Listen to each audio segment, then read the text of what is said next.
Hoy damos inicio al noveno mes bíblico llamado Kislev, el cual está representado por la tribu de Benjamín, el cual es llamado el lobo arrebatador, pero que eventualmente, y según la transformación de su ser, se convierte en el amado del Señor. En esta ocasión también vemos la celebración de la fiesta de Hanukkah, la cual es una festividad que nos llama a resplandecer en medio de la oscuridad. Quédate en este video para experimentar la gracia salvadora de nuestro Señor y la seguridad que tenemos cuando estamos bajo sus hombros. Este noveno mes dentro del calendario hebreo recibe el nombre de Kislev. En él se establece un tiempo para apoyarse en nuestro Señor, en nuestro Adonai, y poder confiar plenamente en Él sin importar las circunstancias que estemos viviendo. Al comenzar oficialmente el invierno, la temporada de guerras tradicionalmente llega a su fin, ya que el amargo frío y las condiciones adversas hacen muy difícil la lucha. Es por esta razón que es un tiempo para desarrollar la estrategia para cuando los tiempos de guerra lleguen de nuevo y podamos estar listos para enfrentarlos. Kislev procede de la misma raíz de la palabra hebrea Kesel o Kisla, que significa confianza, seguridad, esperanza. Por lo tanto, Kislev está conectado directamente con la idea de esa seguridad y esa esperanza que nosotros tenemos delante de nuestro Rey de Gloria, Yeshua HaMashiach. Y es por esta razón que en este mes vamos a romper y a salir de esos viejos patrones de desconfianza que obstaculizan nuestro caminar en el Señor y con otros en nuestro círculo de influencia. Este mes es un tiempo también para revisar nuestro sistema de apoyo, quiénes nos están apoyando y a quiénes estamos nosotros apoyando, ya que como cuerpo nosotros no estamos llamados a estar solos, sino en comunidad, en Keilah y armonía. Como dice la palabra, no es bueno que el hombre esté solo. Por eso debemos considerar quiénes son nuestros amigos y socios en medio de cada proceso en el que estemos viviendo y la razón por la que estamos conectados con ellos. El mes anterior fue un mes en donde la inundación tomó toda la tierra y las aguas del Espíritu comenzaron a penetrar sobre cada uno de los hijos del Eterno. Pero en este mes es cuando se da la manifestación del arco iris. Recordemos con lo que hemos combatido a través de todo este año, que para poder luego llegar a un lugar de reposo, tuvimos que pasar por un proceso de transformación. Pero en este mes nuestro Elohim hace un pacto con nosotros y es por esta razón que ya no tenemos que guerrear con esas cosas de nuevo, porque el Señor nos dijo a través de su símbolo: has pasado por la inundación y no te sobrepasó. Ahora voy a hacer un pacto contigo, no vas a lidiar con eso de nuevo. Recordemos que el arco iris es la señal del pacto de Dios con la humanidad después del juicio del diluvio. Génesis 9 del 12 al 13 nos dice: este es la señal del pacto, mi arco he puesto en las nubes. Por lo tanto, este símbolo es un símbolo de esperanza después de una temporada de oscuridad. Y también es un símbolo profético que habla sobre guerra y paz, ya que en el hebreo la palabra keheb, es decir, arco, representa el arco de flechas o el arco iris. Y es cuando el Señor nos dice: deposito mi arma, no pelearé más contra la humanidad. Por lo tanto, Kislev es un mes donde espiritual y proféticamente nos está hablando que Dios baja el arco, que la misericordia cubre el juicio y que la esperanza vence a la oscuridad. El ser humano, en su naturaleza caída, ha distorsionado el símbolo del arco iris, invirtiendo los colores de este, agregando tonos que no están en el arco natural u original del Señor. Adopta un propósito ideológico y lo convierte en un emblema de revolución cultural. El arco iris original sigue un patrón físico divinamente establecido, obedece a las leyes de refracción creadas por Dios y jamás cambia su orden, ya que representa un pacto eterno y no transitorio. Recordemos que el enemigo no puede crear símbolos, solo puede distorsionar, imitar, corromper o resignificar. El ser humano, sin saberlo, lo que hizo fue que reemplazó la misericordia por la ideología, el pacto divino por identidad cultural y la señal celestial por una bandera terrenal. Si bien el enemigo siempre ataca los símbolos del pacto, como son el pacto matrimonial, la familia, el pacto de sangre, el altar y, por supuesto, en este caso, el arco iris.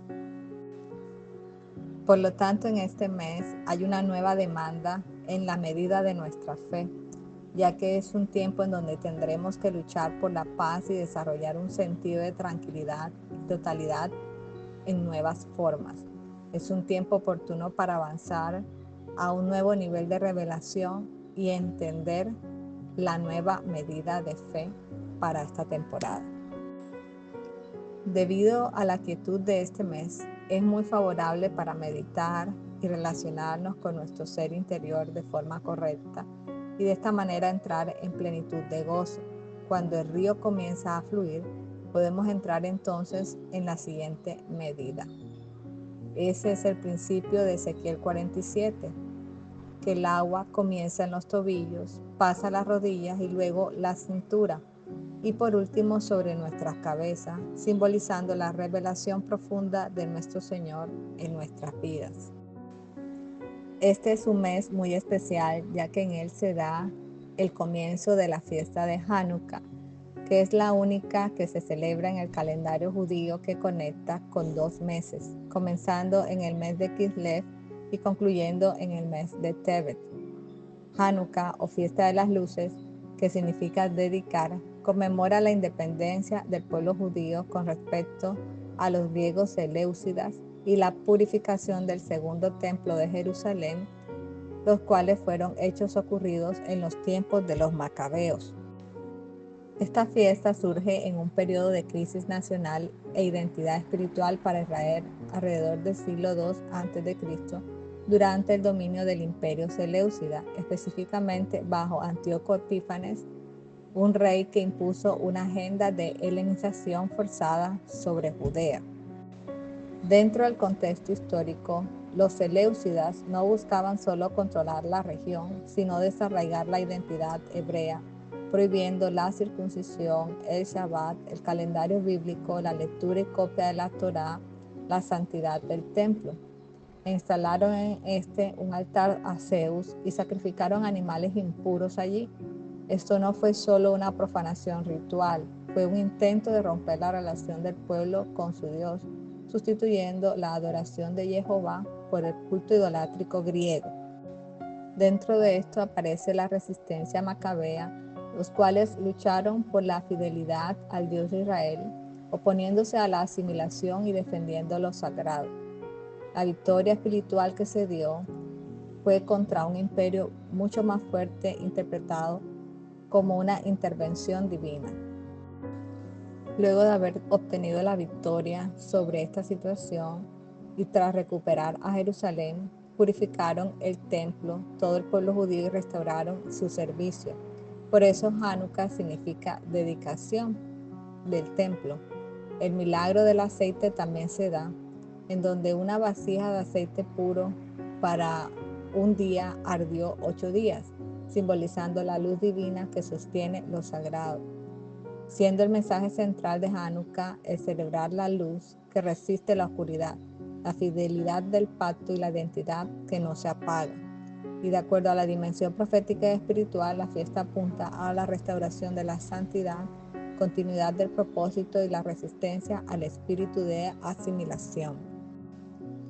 Debemos resaltar un hecho trascendental dentro de la fiesta de Hanukkah, el cual pocas personas conocen al día de hoy, y es que Yeshua fue anunciado a Miriam a través del Malach, el ángel Gabriel, en la fiesta de Hanukkah. también llamada la fiesta de las luces, cuando su prima Elizabeth tenía 6 meses de embarazo de Juan el Purificador. Es en este momento cuando la luz del mundo es anunciada en una fiesta que nos habla proféticamente de la luz. Es cuando en el 9º mes se implanta la semilla divina en el vientre de Miriam. En esta fecha fue que se restableció el templo y se pudo volver a encender la lámpara. El templo había sido tomado y profanado por los paganos, pero fue recuperado para el Padre, porque es la casa en la que Él moraba entre su pueblo y sigue morando hasta el día de hoy. Cabe resaltar que aunque algunas fiestas no están establecidas de manera explícita en las Escrituras, hay códigos proféticos escondidos que se deben observar, ya que esta festividad está conectada con la profanación del templo por el rey griego Seleucidas, que era Antíoco Epífanes, quien es un prototipo del anticristo en el tiempo de los macabeos. Por esta razón, el Señor Yeshua se presentó, como está escrito en Juan 10:22, a la fiesta de la dedicación, cuando dice: celebrábase en Jerusalén la fiesta de la dedicación. Era invierno y Yeshua andaba en el templo por el pórtico de Salomón. Es decir, que nuestro Señor conmemoró esta fiesta, indicándonos que era trascendental observarla, celebrarla y poder mirar todos los códigos ocultos que ésta tiene para nosotros prepararnos para el tiempo que se avecina. El mes de Kislev está asociado a la tribu de Benjamín, el cual fue el segundo hijo de Jacob con Raquel. Esta, al darlo a luz, muere en el parto, de acuerdo como está relatado en Génesis 35, del 16 al 19. Ella lo llama Benoni, hijo de mi dolor o aflicción, pero su padre le dijo que no se llamaría así, sino que le puso hijo de mi mano derecha o hijo de la diestra o de mi fuerza. Es por esta razón que Jacob, al nacer, cambia el nombre de su hijo, profetizando sobre él que este sería aquel que estaría a la mano derecha de él. Dentro de esta profecía vemos una clave mesiánica cuando nos referimos a Benoni, que es hijo de mi dolor o del dolor, que hace alusión al Mesías sufriente, varón de dolores, como está en Isaías 53, rechazado y humillado. Benjamín, hijo de la diestra, es el Mesías exaltado a la diestra del Padre, tal como está escrito en Salmo 110:1 y Hechos 2:33. En Yeshua vemos esas dos etapas. Primero el hijo del dolor, luego el hijo de la diestra. Benjamín encapsula esa transición en su propio nombre. Jacob profetiza sobre su hijo Benjamín, al igual que sobre todos sus hijos, en Génesis 49:27, diciendo que este es lobo arrebatador que por la mañana devora la presa y a la tarde reparte los despojos. Si bien esta profecía tiene dos capas, la primera nos habla de la naturaleza guerrera de la tribu de Benjamín. Benjamín es descrito como depredador, agresivo o de guerra. Históricamente ellos fueron arqueros y honderos hábiles. Y por otra parte nos habla la profecía que por la mañana y por la tarde, indicando la mañana tiempo de ataque y de conquista, y por la tarde el tiempo de repartir el botín y de compartir la victoria. De acuerdo a la aplicación mesiánica en Yeshua, como el lobo guerrero, Yeshua pelea una guerra espiritual real, no contra carne, sino contra principados y potestades. En la mañana hace alusión a la cruz y a la resurrección, que es cuando devora a la presa, vence al pecado, a la muerte y a Satanás. Y en la tarde reparte los despojos, es decir, reparte dones, gracia, ministerio al cuerpo de él. En Efesios 4:8 lo vemos. Subiendo a lo alto, llevó cautiva la cautividad y dio dones a los hombres. Benjamín también recibe una bendición sacerdotal de parte de Moisés. en donde dijo de éste: el amado Jehová habitará confiado cerca de él, lo protegerá siempre y entre sus hombros morará, tal como está descrito en Deuteronomio 33:2. Dentro de la dimensión profética de esta profecía, al referirse el amado Jehová, está diciendo que Benjamín es llamado amado de parte del Señor, y mesiánicamente Yeshua es el Hijo amado. Y cuando dice que habitará confiado cerca de él, nos está diciendo territorialmente que Benjamín tiene parte clave en el área donde se manifestará la presencia del templo en el milenio.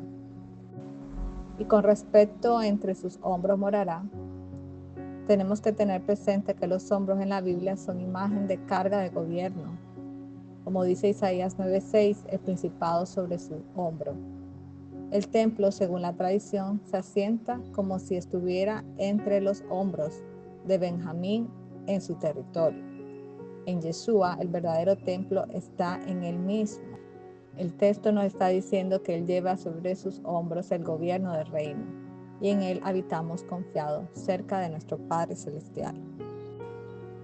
Podemos mencionar que la tribu de Benjamín eran hombres valientes y guerreros, los cuales ayudaron a David cuando fue ungido como rey en Hebrón, ya que estos salieron a ayudarle, tal como lo menciona 1 Crónicas 12 del 22 al 32. Esta tribu era de las más dotadas en el arte del arco, y no es casualidad que este fue el único hijo nacido en la tierra prometida, simbolizando nuestra morada en el tiempo por venir. En Egipto ocurre un episodio particular que nos revela un código oculto con relación al Mesías. Primero que todo, los hermanos de José descendieron a Egipto buscando alimento, pero estos no sabían que el gobernador era su propio hermano a quien habían vendido. José los prueba, pero cuando ve a Benjamín, el hijo de la diestra, su corazón se conmueve en gran manera. En la mesa del banquete, José ordena que Benjamín se le dé 5 veces más comida que el resto, revelando una sombra profética, la gracia multiplicada, el favor especial, la porción del Hijo amado. Esta medida quíntuple es un anticipo de la letra del Hei, símbolo del aliento y la gracia de Yeshua, y a la vez un código oculto que apunta a su segunda venida, cuando el hijo de la diestra será reconocido por sus hermanos y la revelación será multiplicada sobre el remanente. Benjamín recibe 5 porciones porque es señal del tiempo final, cuando el Mesías se manifestará otra vez a su pueblo con gracia sobreabundante. Al igual que todas las demás tribus, la tribu de Benjamín también pasó por un episodio oscuro, en donde se manifestó un pecado grande en el territorio de Gibea y la muerte de la mujer del levita. Este pecado mostró la corrupción sin freno, en donde Benjamín no solo cometió un pecado aislado, sino que protegió la injusticia por lealtad tribal. Esto apunta a la tendencia del corazón humano a justificar el mal cuando afecta a los nuestros.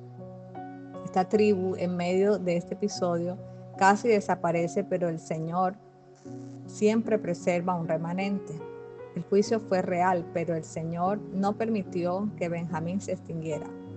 Esto enseña que el pecado puede destruir, pero la misericordia preserva a todo un pueblo. Benjamín falla en la justicia, pero Yeshua, el verdadero hijo de la diestra, carga nuestro pecado, destruye la violencia, restaura lo que el pecado descompuso y establece justicia perfecta donde Benjamín falló. Benjamín procede de la palabra hebrea Binyamin y tiene como emblema principal el lobo, que en hebreo es Zeeb, indicando devorador, repartidor, trabajo en manada, naturaleza belicosa, que tiene una esencia de coraje, ferocidad y poder. La piedra que lo identifica es el ópalo, que en hebreo es leshem, y es una piedra multicolor. Es preciosa, traslúcida, que tiene vetas de colores, que también significa vista de muchos colores o piedra de arco iris. Tiene un efecto llamado difracción u opalescencia, que no es más que un juego de colores. Este juego de colores se explica por el fenómeno de la luz que penetra en el ópalo y la descompone en diferentes longitudes de onda, creando los colores. Dicha piedra de Lechem se encuentra en la 12ª posición del pectoral del sumo sacerdote, leyendo en la 4ª fila de derecha a izquierda. Este mes tiene 2 números proféticos, los cuales son el 9 y el 60. El 9 simboliza estar contenido y que da fruto. Y el 60 está asociado a la letra Sameh, lo cual significa espino, círculo, anillo nupcial, apoyar, sostener, sustentar, imponer, confiar, depender, tomar, proteger, ayudar, fundamento, sustento, rodear, base y llegar a cumplir un ciclo. Representa la eternidad de nuestro Elohim porque no tiene ni principio ni fin. La tribu de Benjamín se encontraba posicionada al oeste del campamento junto con sus hermanos Efraín y Manasés. De igual manera, al ir a la batalla, estos tres se conectaban ya que eran guerreros altamente cualificados. Ellos sabían usar todo tipo de armas, en especial Benjamín, y fueron muy valientes en la guerra. Fueron hábiles guerreros que se posicionaron en la parte de atrás para ir a la guerra porque el Señor los necesitaba allí para que estos pudieran entrenar a las próximas generaciones. Las habilidades de guerra no son adquiridas de manera inmediata ni por observación. La generación joven también necesita capacitación práctica en tácticas de guerra y armamento. La generación más joven de las tribus de Israel, que eran Benjamín, Efraín y Manasés, era para defender en la guerra las cosas santas del tabernáculo. Esto es lo que debe ser hoy día el entrenamiento a los más jóvenes, capacitar a las nuevas generaciones para que puedan proteger los santos. De lo contrario, los santos se perderán en la batalla.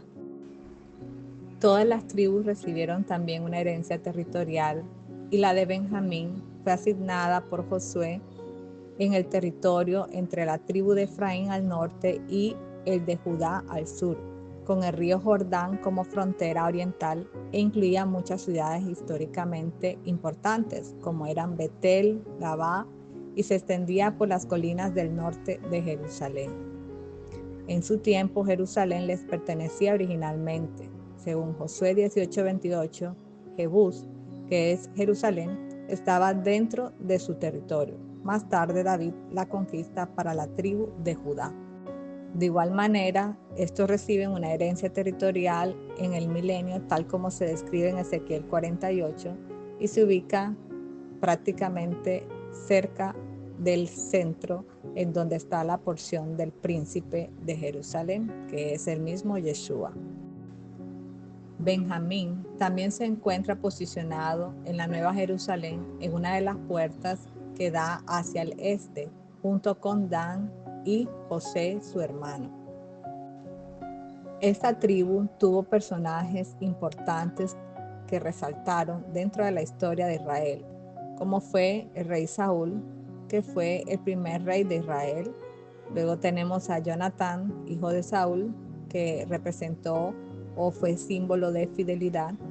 Tenemos a Mardoqueo, Mordejai, que fue protector de Israel en Persia, a la reina Esther o Hadasa, que fue reina de Persia y libertadora, Ehud, que fue juez liberador de Israel, el apóstol Pablo de Tarso, quienes conocemos como el apóstol de los gentiles, y Mefiboset, hijo de Jonatán, que fue nieto de Saúl. Dentro de la descendencia de Benjamín encontramos que este tuvo 5 hijos, como fueron Bela, Asbel, Aharat, Noja y Rafa. Luego de allí surgen los clanes principales, como fueron los Belaitas, Asbelitas, Airamitas, Sufamitas y Jufamitas, tal como se describe en Primera de Crónicas 8, del 1 al 7. Como lo hemos mencionado en otras ocasiones, cada mes está representado por una tribu pero estas tribus tienen una unción postrera que en este caso está representada por el apóstol Juan, que en el hebreo es Johanan ben Zebedeo. Benjamín, hijo de la mano derecha, para el mes de Kislev, está asociado al carácter de este apóstol, que también fue llamado Boanerges, hijo de Zebedeo, y Salomé, hermano de Santiago el mayor, el apóstol.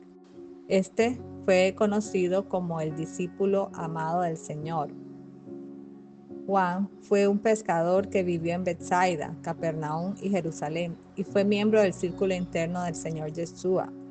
Juan fue uno de los más cercanos al Señor y fue quien estuvo presente en la crucifixión. Este fue llamado hijo del trueno de acuerdo a su carácter feroz e iracundo en algunas ocasiones, y fue uno de los líderes más destacados dentro de la iglesia primitiva, quien escribió 3 epístolas, el Apocalipsis y el 4º evangelio que recibió su propio nombre. Era tan impetuoso que Yeshua le llamó hijo del trueno. El apóstol Juan evidenció una transformación plena de su ser, pasando de un estado de enajenación y violencia a un estado totalmente renovado. Él dejó una huella indeleble en el cuerpo del Mashiach, enseñándonos a caminar en mansedumbre, templanza y paz. El carácter del lobo fue aplacado, sobre todo cuando Adonai nos corrige en su amor. Recordemos que Benjamín es llamado hijo de mi diestra y Juan es el discípulo del pecho del Señor. El nombre Benjamín significa hijo de la mano derecha, que significa cercanía, intimidad, autoridad y revelación. Pero el apóstol Juan es el único discípulo que se reclina sobre el pecho del Señor Yeshua, recibe secretos que los demás no oyen y es tratado como confidente del Maestro. Por lo tanto, Juan es el Benjamín apostólico del nuevo pacto, el que se recuesta en el corazón del Cordero, ve la guerra del reino y revela el final de todas las cosas. Él nos enseña que el amor es todo lo que necesitamos para poder seguir avanzando.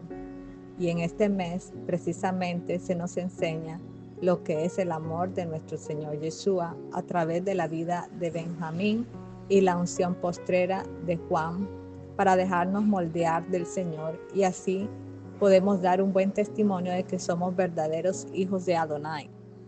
Las Escrituras nos recuerdan que el verdadero amor cubre multitud de faltas, y esta es la única manera que en medio de un mundo oscuro nosotros podemos seguir caminando y avanzando. Seremos conocidos no por nuestros dones y talentos y habilidades, sino por el amor que manifestamos de nuestro Padre Celestial sobre la tierra. Como hemos visto, Kislev representa ese mes donde el Señor enciende la luz en medio de la noche y renueva la confianza en su pacto.